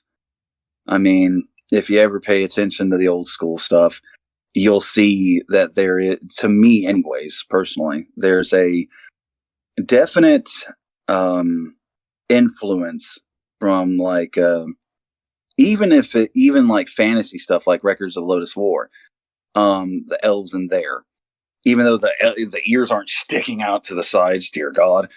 The fact is though is that they made them elegant. They made them look the part. And I don't know, to me it looks absolutely stunning. I may not play Eldar, but I am definitely getting this box. But at the same time, this box is also unique to me because it's not an Imperium faction going against Xenos. It's Chaos against Xenos. And I am fascinated by that. They did other boxes like that before. They did this. Well, like not that I have seen. Not that I have seen. Like I the only ones I have ever seen has always been like Space Marines versus Death Guard, Space Marines versus Necrons, even the old starter boxes, man. The Dark Vengeance, when people started getting the Dark Vengeance box, or Assault on Black Reach. I just remembered when Howling Banshees were coming out, they did Craft World Eldar against Dark Eldar. Remember that? Oh, that is true. That is true. What was that? Just top of my mind. Just top of my mind. That's what I can think of. Yeah, no, you're right. I forgot about that. My apologies. No, don't apologize. You don't need to apologize. Well, still. But no, like, other than that one, every other faction I've seen, it has either been Space Marines going against somebody or AdMech going against, oh Lord. I believe they were actually going against Necrons, or yeah, I think it was Necrons. Back in 8th edition, yeah. In 8th edition, yeah. But for me to see anything where Chaos is in it, it's like, okay, that's cool. But to see Chaos going against something other than Space Marines, seeing them going against Eldar, your very first army, you said, that is like something like of significance. Oh yeah. Well, I mean, like out of all the armies I've played, there's always going to be the three main armies that I will always have a place in my heart for, and that is Eldar, Black Templars, and Chaos. Mm-hmm. Chaos was that final army where I was like, you know what, I'm sticking with them, and I've been playing Chaos for 20 of the 24 years that I've been playing. So like seeing the new Warpsmith was already a bonus for me. And the Forge Fiend doesn't need to be remade. Forge Fiends are pretty boss as is. It actually doesn't. have oh no, I agree. Them having a squad of Chosen and knowing that they're probably going to be bringing out a box set of Chosen later on is awesome, because the only time you could have actually gotten Chosen was through the Dark Vengeance box set or finding the set of sprues from eBay. So, and I like their new look, because it definitely has more of a chaos feel to it than even the Dark Vengeance box had. The Dark Vengeance looks pretty badass, but these guys look absolutely amazing. They do. And we're still waiting for Obliterators to get their own boxes. We're still waiting. Oh, yeah. No, like, and I'm wondering when the new Chaos Codex comes out, are they going to get rid of Mutilators? Because I have not, in all of the years of me playing, I personally have never seen anyone use even a single model of Mutilators. Only Obliterators. No one ever has played against me using Mutilators. Maybe they do a thing where maybe they'll give the new when the new box of Obliterators come out. Sorry, maybe they'll also include the close combat version, like you said. Maybe they'll have like the, what did you call them? Mutilators. Mutilators, yeah. Maybe it'll be something like that. Maybe. But then again, like you said, would they want to? Because if no one has bought these guys, why continue the line if no one has ever liked them? Well, I mean, I will say this. I like the concept of them. It's just that there's not many chaos factions where a squad of Mutilators would really benefit. Only ones that I know for damn certain would benefit from it would be World Eaters, which 12th Legion, baby. Because I mean, every other faction, a Mutilator isn't really going to benefit from anything. Like, maybe if they were added into the Thousand Suns, but even then, they're not going to have much protection. Maybe in the Iron Lords, maybe. Iron Warriors, sorry. No, you're good, man. I knew what you meant. I don't know how the masses is going to take that. It's like Night Lords and Iron Warriors put together. It's a little weird. But no, I mean, maybe in the Iron Warriors for sure. I didn't think about them because I'm not the biggest fan of them. But I can see where you're going with that. Iron Warriors would be a good call for them, but for me, oh man, Obliterators and Mutilators and a World Eaters army would be kind of neat. Because with the World Eaters, I mean, you would be getting the extra attacks. They would just be utterly brutal in a faction like that. But yeah, they're so close combat as is. Like, you have to work on getting the right mix of long range to balance out the close the close combat. And with Mutilators, I don't know. Mutilators, unless they beef them up, especially now with how the Tower getting these rail guns, yeah. The awesome. Dude, not just the rail gun, but that pulse cannon that's on the freaking Storm Surge. I have a Storm Surge. Yeah, so does a friend of mine, and I'm just like, you're assholes. I mean, it sucks. I mean, I know that I'm gonna probably survive most of the shots, but against a hammerhead, I'm screwed. And like, the hammerhead Dude, one hammerhead is going to destroy my fucking Chaos Knights, and I'm not pleased about that. I'm like, okay, you guys went from saying, oh, well, this is their weaponry, and it being okay, like it being good. It's not overly powered. But now everyone's like, oh, I'm so going to get these. And I'm like, okay, yeah, you're doing it for sales. But are you going to do an FAQ that limits how many of the hammerheads that they can have? And how is the other rail guns going to be? Because you got to remember, you got Pathfinders. Yeah. And they have rail guns. And are you going? Oh, sorry, go ahead. And to also give a quick little comment, like about Pathfinders, I just feel like saying this. When the new Guardsmen came out, or quote unquote new Guardsmen, when their sprues came out, and later on when the upgrade sprues for the Pathfinders are coming out, or when they eventually come out, I think Games Workshop had a choice of which army should get a whole new, fresh range of models. I think for here, this is just a small little case of them being smart. Instead of doing something like more Space Marines, or doing even, say,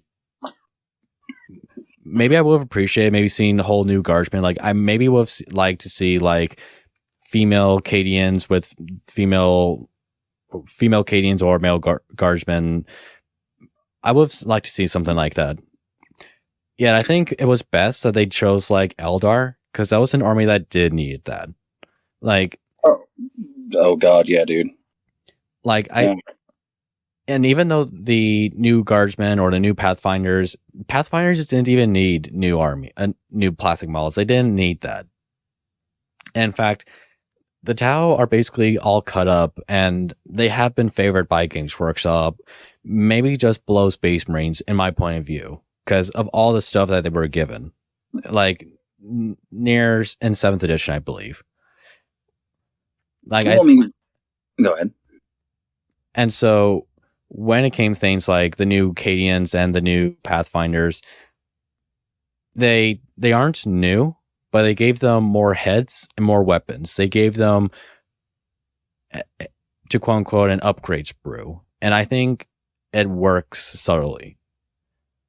And I think it was smart for them to do something like the whole new Eldar. So I think, again, this is them being smart. Let's give the Eldar all new plastic, but let's give a faction like the Tau, a faction that's basically all cut up. Why don't we just give them an upgrade sprue like how we did with Cadians? I think that was them being smart with it. Oh, I agree. I think that with and well, for me, the beauty of it is that I know people are going to bitch about the Tyranids. But in all honesty, Tyranids have gotten new models or new additions to their armies. And with Tyranids, the Hormagaunts and Termagaunts and the Gargoyles and all that, they've actually aged very well. Exactly. Me and Hubert even talked about this in our last podcast, or in the previous podcast. We talked about Tyranids. They aren't as old as, well, yes, they're old, but their models have aged perfectly, I think. It's like, these aren't like Guardians or anything like that. Oh yeah, no. Like the foot sloggers for them has aged very well since they redid them years ago. And that was something that a buddy of mine and I were talking about, is that all of the new armies, all of the Xenos have finally gotten upgraded, other than the infantry for Tyranids. But everything else, like Eldar are getting new stuff, Tau have been getting new stuff, Necrons got overhauled, Orcs got brand new guys. And they even remade the old Orc boys, which, by the way, shame on y'all, Games Workshop, for upping the price on the boys. Mm-hmm. Shame on y'all, because that's ridiculous. And not not giving us a choice of doing all guns or all close combat and just doing mix and match. It's like, guys, that's ridiculous. Agreed. I mean, seriously, like if you're going to do that, at least, because I mean, I get it from a fiscal standpoint. I get it. At least but do at it the same for. time, Sorry, but at least do it for elites. Don't do it for troops. Just saying. yeah, don't do it. Don't do it on the troops, because the troops is what you're going to be using the vast majority of. Be nice. Be nice to the players. Come on. It's culprit bullshit as always. It is, but you know, but we gotta remember they are a company first. They're always going to be a company first, so they got to look at the fiscal aspect of it all. So I'm not, you know, I'm just giving them a little flack here. I'm not going to give them total shit like all these other people are. I don't give them shit. I just make fun of the whole mask flip off thing ever since the whole, you know, animation stuff. It's like I know a corporation is not your friend, and I just find it weird for people to like, you know, worship a corporation. It's like, guys, you're not going to get benefits from them. They're a logo. Oh yeah, like that's the thing. It's like you know, the people that work for them though, like the people that do like the battle reports and do little commercials and stuff. That I can tell that they are true fans and that they do love the hobby, you know, but they got to work for the company. So you're going to like kind of give them a little bit of a demonization to that. But at the same time, they're all good people. It's just, they got to deal with the corporation. They got to deal with the company. No, sorry. My dog is trying to give me loves. So, no, go back. Go lay down. Lay down, Dudley. Lay. No, I will give someone like shit if they like, or even when you're like reveal. But the issue I have is when someone will like reveal someone's private information and telltale on a corporation on them, and then doxing. Oh Lord, doxing. Yes, or it's like, whoa, guys, why are you racialing me on Twitter? I only doxed someone and reported them to a corporation that could take them to court, like they said in their updates. Yeah, but that's the thing, though. You have yourself to blame. Just it's saying. Like, what, are you going to get a cookie? Are you going to get a pat on the head for being a good, you know, bootlicker? No, you're not going to get jack shit. No, Randall, you're not getting a cookie. Damn it. But that's the thing, though, is like, Miss Flintster. Oh God, it's like, Randall, I will beat your ass. No, from the one time that there had been somebody doxing, I was like, okay, I know that you get stuff early because of you know, being a fan of theirs and stuff, and you having this okay amount of followers. Like, I don't have a lot of followers, whether it be on Twitter or on any other social media. I don't have a lot of them. And for me personally, that's okay. Like, for those that do enjoy my stuff, yay. I'm no influencer, and I'm okay with that. But when you have that kind of following and you do something like that, you're a dick. I'm sorry, but you're going to have to forgive an old heretic for a rant here. When a person wants to show their love by doing something and even saying that this is not officially licensed, this is a fan-made thing, and you decide that you're going to dox them and get them thrown into turmoil, you are not a helper. You are a fucking dick. Let people enjoy the hobby. If games, you know, because who knows, that person could have actually gotten some love from Games Workshop and been like, hey, do you want to join our crew? No, I don't want to join your crew because I think you're culprit bullshit. Because I hear stories from you. Yeah, it's like like for the fan, do it for the fans, not for the company. Yes. Like the hobby, don't like the company, guys. Yeah, I mean, that's the whole purpose of like the whole fandom. Like, yes, Warhammer community has, because when I was growing up playing this Warhammer community, there was no such thing. The only community that there was the people you hung with at a Games Workshop or at a independent retail store. Mm-hmm.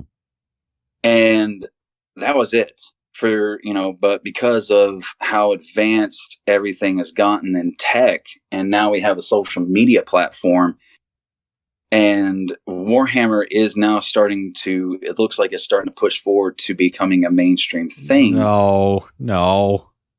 I know. But let's be honest here. More people are getting into it, man.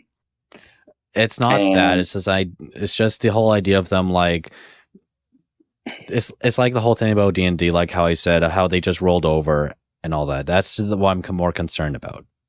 And I agree with that. I think that normies. Yeah. Oh, sweet God. No.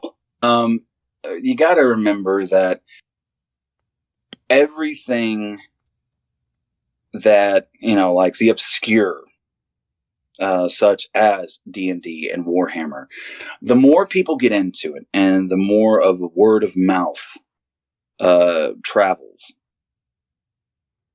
the more spotlight it gets, and then more people are going to want to get into it. And at some point, you're going to make it mainstream. It's kind of like how some of the bands that I grew up listening to became mainstream, and then they started changing their appearance, changing their look, their whole style of music, and we call them sellouts. And it's like, yeah, you're making more money, but you've pretty much lost that fire about you. Mm-hmm. And to me, that's what Games Workshop is starting to lean toward, man. Because, I mean, think about it, dude. Back in the day, when you had the Iron Halo pin, have you ever heard of it? No, I haven't. Sorry. Okay. There was it used to be a little event that Games Workshop did during the time that Apocalypse had just started. And they even did a little event thing for when Apocalypse first came out, called the Lucky 13. And it was about a group of Imperial Guardsmen.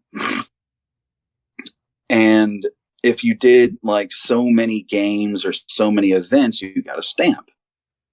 And after filling up your card, you got a Lucky 13 patch.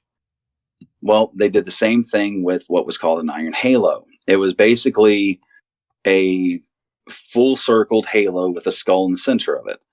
And it was an old pin. And me and a buddy of mine, we would go to the events. We would get painting lessons, techniques, work on using water effects and things like that. And when we played our first game of Apocalypse, we were only 30 minutes in and our opponents left. Like they didn't leave the store. They left the table. They quit. Because of the fact that there was a Trader Guard Bane Blade with 50 orc bikers just pop out on flank, and Chaos Terminators ripped 2 of their 3 basilisks in one deep strike. Mm. And so all of their heavy artillery was already getting demolished. Their Lehman Russ tank that they had for some of the guardsmen had all the cannons of a Bane Blade aimed right at it. And there were still 100 orcs and about 60 Chaos Space Marines still on the table moving up to them. So they gave us an Iron Halo pin just because of that alone. Mm. But now nowadays you can just buy a pin, like, just to show your support of your faction. Yeah. They now have action figures. Action figures. Dear God, I never thought in all of Christendom I would see. Oh, no, I like that. Like, I like that. I do. I have a few action figures of my own. It's just there are two responses I see out of this. Like, out of things like Funko Pops and action figures and T-shirts. I'll say this: there were two responses. One response was the typical, "Oh no, Warhammer is becoming mainstream. It's going to be filled with normies." That's the one response. The other response that I didn't like was, "Why would you make Funko Pops so fascist?" You see where I'm trying to get? You see where I'm getting annoyed at? Oh, No. It's like I'd rather it be mainstreamed than for people to continuously saying, "I will not support this because it's fascist." No, bitch, it ain't fascist. I'll tell you what's fascist. Fucking read your damn history books. There are things called books that you can actually flip through the pages of and learn things. And it's like it's like I saw a person who flat out called Gilman a Nazi, and I'm like, fuck off. Not even fascist, it's full on call him Nazi. Oh my God, no. If anything, Gilliman is more of a Roman than anything. He is Roman, and that's the point. And his role is basically a Roman dictator. Because guess what, guys? Dictator doesn't necessarily mean like something of benevolence. It's like there's a reason why it's called Roman dictator. When the council gives emergency powers to one guy to run things, because not every single thing in times of emergency can be done through like counseling and votes. Because that's the point of Gilman. He's given emergency power to run the Imperium that's split in half. That's kind of an emergency.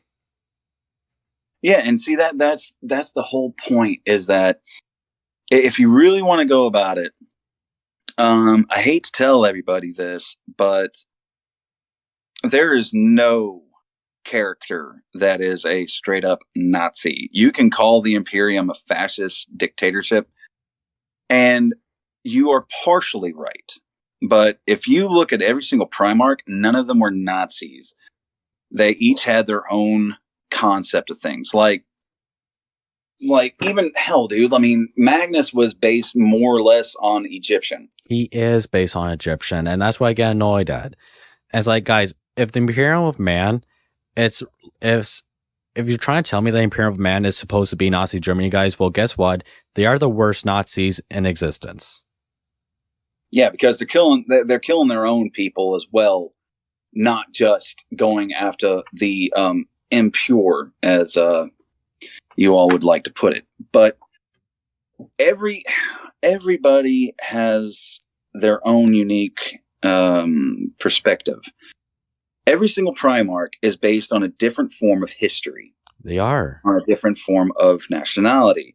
And no, that doesn't mean that Vulcan is straight up an African. Vulcan is Vulcan. Vulcan lives. Give love. Vulcan is... I will say this about Vulcan. He is though of African themed. Definitely him and his sons. You definitely see that, especially in like the books. Well, I mean, yes, you do, but I mean, for anybody to say, well, it's a over exaggeration, it's like they live under a fucking sun that is so bright that the radiation has actually caused them to get a different pigmentation. Because that's how evolution works, guys. Wow. Pretty much, except for Sanguinius. We still don't know how the fuck he got wings, but none of his other children did. It's weird. Sanguinius was just fucking weird. Love him. Love Golden Hawk Boy, but he's still fucking weird. Or it makes me wonder why none of the other Thousand Sons have like the red color as Magnus. People say, but Magnus was copper in the books. Well, it's like, well, Magnus to me is red because his name, Magnus the Red. Well, I think it's because of the fact that his mane was red. Okay. But I mean, but in both aspects, copper tone or not, he was of red hue. Yes. But again, Egyptians had a dark skin tone, like copper. He was copper, but because of his mass and with sunlight, if you really want to go into the technicality of this shit, yes, you can say that Magnus was skin-wise red, even though he is copper tone. But the thing is, like, he is based on more or less Egyptian. Jagahati Khan, Mongolian. Yes. Conrad Kurz, really fucked up Gothic son of a bitch. Well, he is more of Romanian, and there's a bit of Muslim inspiration because from Major Kale's video, he does have like a sort of Arabic accent to it. I haven't heard like his voice in an audiobook yet, but I'm just going to take your word on it until I eventually hear his voice. But it would make sense because of Romanian's history. Oh yeah. But I mean, that's the thing though, is like, you look at that and then you look at like Angron.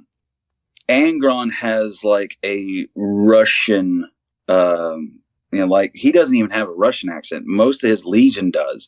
Oh yeah. But with him, he's got like, he's more of a gladiator. Yeah, he's more Greek and that may not Greek or Roman. Yeah. Yeah, he is. He's more like Roman in that aspect because of the fact that he really didn't have much of a choice. Like, he's not like his brothers. When you look at Perturbo. Yeah, he's Greek. Yeah. Perturabo. Oh, yeah. Perturabo. Sorry. I say Perturbo because I'm American. Fuck off. But, and like Lehman Russ. We all know Lehman Russ. Motherfucking Viking for days on end. Mm-hmm. He is definitely one of those crazy, lovable, will fucking bury a hatchet in your face while drinking a fucking ale kind of person. Mm-hmm. But I mean, again, every Primarch is an aspect of history. Mm-hmm. But none of them were ever, and all of the stories I've read and all of the lore I've viewed, I've never noticed one of them being this embodiment of what somebody calls a Nazi. Because I'm looking at like whenever Doombreed. I don't know if you remember Doombreed or not. He sounds familiar. Doombreed was the first Khorne. I think I remember. I heard about this, and I think in Ramley's video. Yeah, I've heard about him. Yeah. Yeah, somebody said that he was Mongolian or something, but from what I read, he was a leader who had taken over countries and created mass genocide. So that could range to a lot of people. Exactly. But that's where he got the name Doombreed from. And he's even used in, I think it's the last book, or the last recent books of the Ahriman trilogy. One of the Thousand Sun Psychers that runs with Ahriman actually summoned Doombreed. He didn't want to, but his mind kept going, and he actually uttered the entire full name, and Doombreed came out and just started wrecking shit. So, but I mean, you gotta remember, and if you guys really, really want to say that something's a Nazi, then congratulations, you really should look at your history. And for the Christians, if you're huge fans of Dark Angels, Christians, guess what? You really need to pay attention to your Blood Angels and Dark Angels, because you're in love with an armies that are basically named after fallen angels. Yes, and they're from a poem called Dark Angel, guys. Yeah, the Dark Angel by Lionel Johnson. Whoa, Lionel Johnson. I think I see a connection. there's a metaphor here somewhere.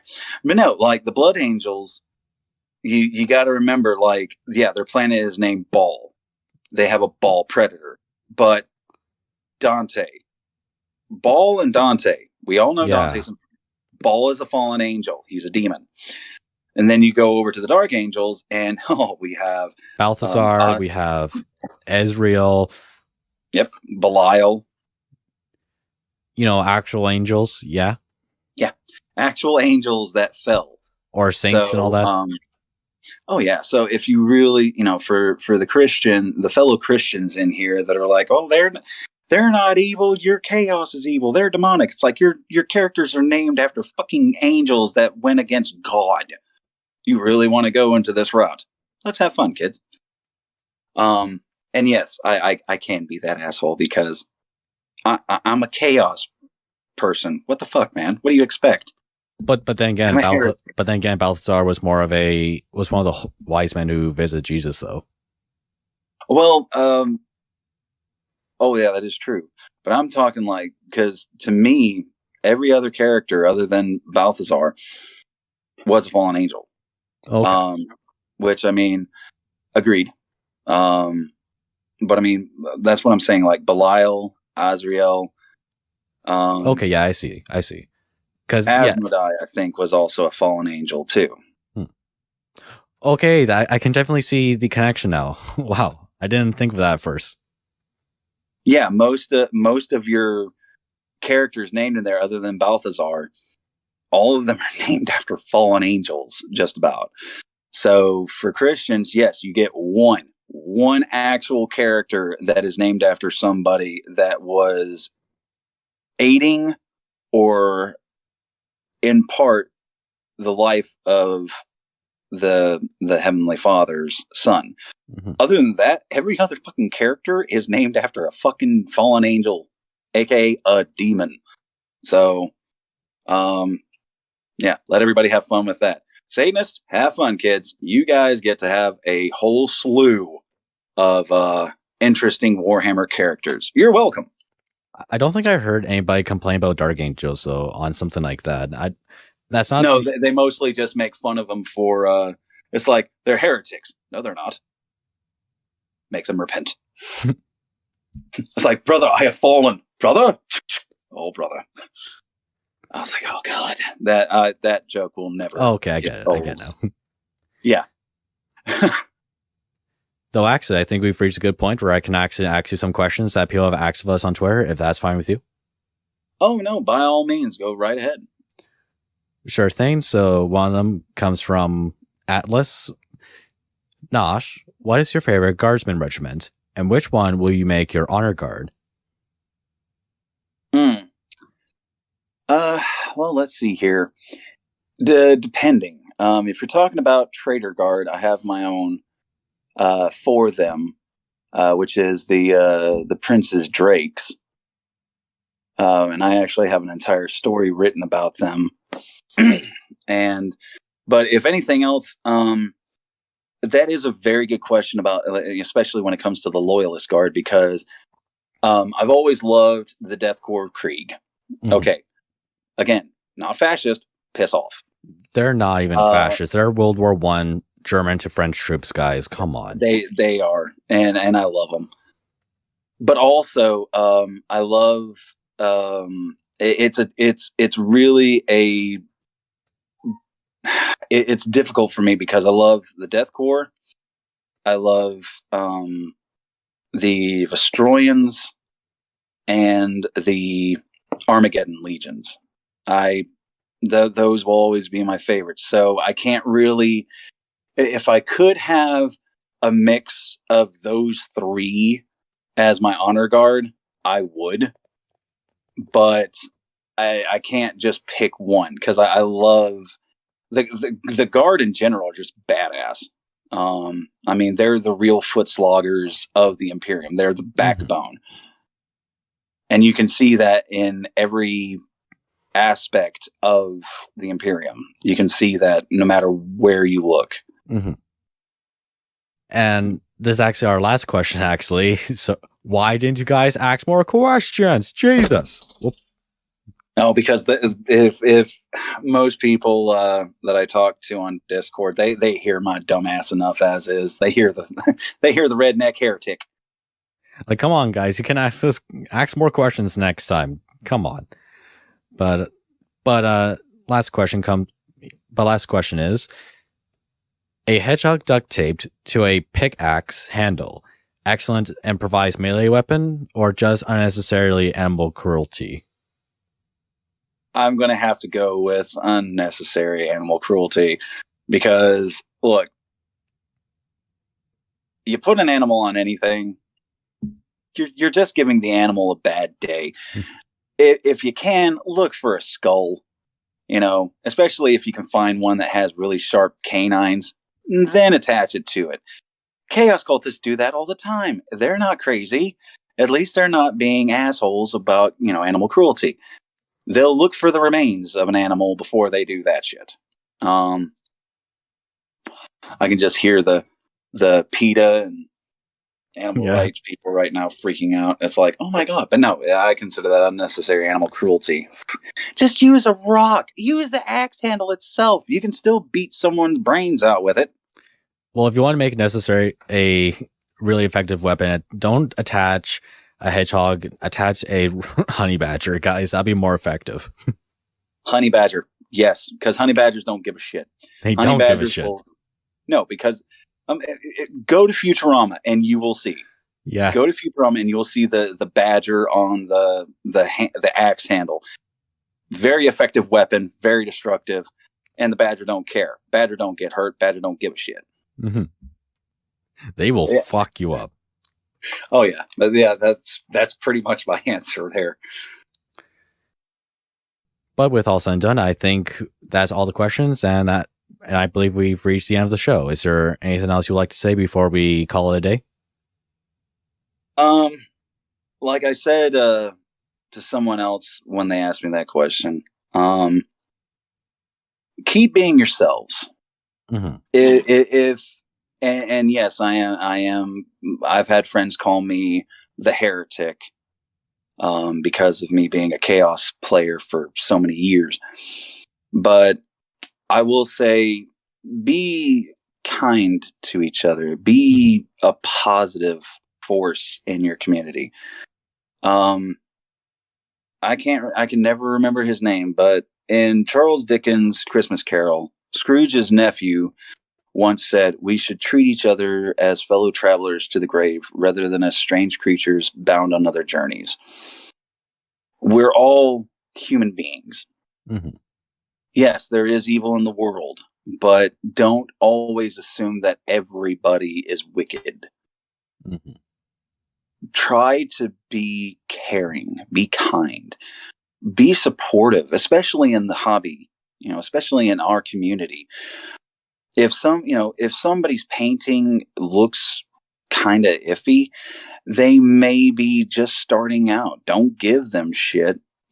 Try to encourage them. Give them actual constructive criticism.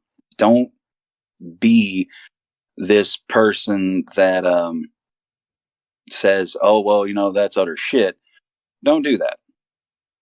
Don't hate on. It doesn't matter what a person's ethnicity, their gender, their orientation, whatever. It doesn't matter. We're all the same.